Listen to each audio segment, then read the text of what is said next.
अच्छा, ये कुछ टर्म्स हैं, आपको ये कुछ टर्म्स आनी चाहिए, ठीक है। ये फिरदौस में लिखी हुई हैं, ये देख लीजिएगा। ये कुछ टर्म्स हैं आपको स्टार्ट करने से पहले पता होनी चाहिए।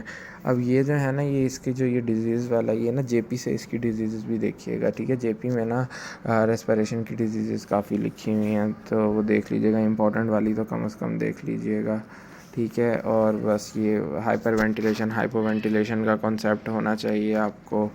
आगे यहाँ से मैं बताऊँ तो ये सब चीज़ें सिर्फ रीड हैं, कुछ नहीं इसमें से इम्पॉर्टेंट। यहाँ से बस यहाँ से इम्पॉर्टेंट स्टार्ट हो जाता है वो वही जो है रिस्ट्रिक्टिव और ना ऑब्स्ट्रक्टिव का डिफरेंस, ठीक है। तो ये आपके पास रिस्ट्रिक्टिव और ऑब्स्ट्रक्टिव डिजीज़ के डिफरेंस के डिजीज़ उसके अंदर जौन सी आती हैं वो आ गई आपके पास।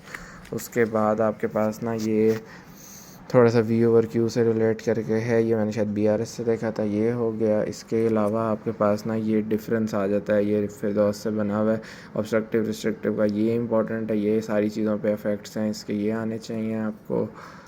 फाइनली जो सर साकी ने बताया था ना कि वी ओवर क्यू का ऑब्स्ट्रक्टिव और रिस्ट्रिक्टिव में क्या होगा, तो वो ये था, ठीक है।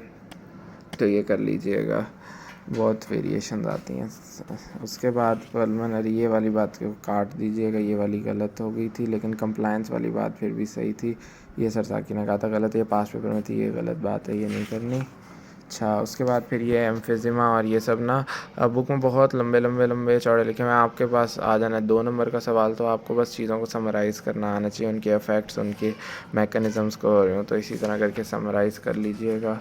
उसके बाद ये वही रिस्ट्रिक्टिव डिजीज़ के बारे में ही बताई हुई है बात। और ये क्या है, ये भी वही, क्योंकि कॉन्सेप्ट बहुत दफ़ा क्या कहते हैं ना सर ने आगे पीछे करवाए थे हमारे रिस्ट्रिक्टिव और ऑब्स्ट्रक्टिव के एंड में जाके मैंने बहुत दफ़ा सर से पूछा था, तो तब जाके जो हुए थे।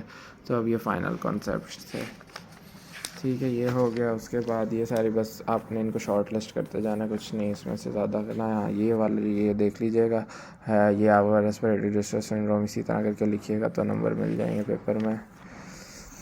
और उसके बाद फिर आपके पास ये इंपॉर्टेंट है हाइपॉक्सिया, और उसकी टाइप्स की गाइडन में नहीं लिखी हुई हैं, ये इसकी टाइप्स होती हैं, ठीक है। फिर वो जेपी और फिरदौस दोनों में लिखी हुई हैं, तो देख लीजिएगा। ऑक्सीजन टॉक्सिसिटी पॉइजनिंग, ये देख लीजिएगा। एक्सरसाइज के वो जो इफेक्ट पिछले चैप्टर में थे ना, तो वो यहीं पे ये वाला पेज ये पड़ा हुआ था, तो ये देख लीजिएगा। एक्सरसाइज के ये वाले सारे इफेक्ट्स होते हैं। उसके बाद इन सब चीज़ों को रीड ऑनली। और उसके बाद सियानोसिस यूनिवर्सिटी क्वेश्चन है, देख लीजिएगा। हाइपर कैपनिया वगैरह बस रीड, कुछ इतना इंपॉर्टेंट डिस्पनिया भी रीड, आर्टिफिशियल, ये सारी बस रीड, ठीक है। ये सीपीआर जो है ना यहाँ पे दिया हुआ है, तो ये सीपीआर का वो पूछ रहे थे डॉक्टर जावेद भट्टी के पास, अगर कोई वाइवा किसी चीज़ का हो आपका तो वो पूछते होते हैं सीपीआर वगैरह का, वगैरह कोई नहीं पूछता। हाइपर एपनिया, हाइपर कैपनिया, हाइपोकैपनिया का डिफरेंस कर लीजिएगा, ये यूनिवर्सिटी क्वेश्चन था, ये भी देख लीजिएगा। इसके ऊपर ये इफेक्ट्स वगैरह जो हैं। हाइपोक्सिया के डिफरेंट ना सिस्टम्स में कौन कौन से इफेक्ट्स होते हैं वो ये लिखे हुए हैं मैंने। उसके बाद कॉजेज़ ऑफ हाइपोक्सिया क्या होती हैं, ये भी इंपॉर्टेंट है, ये देख लीजिएगा।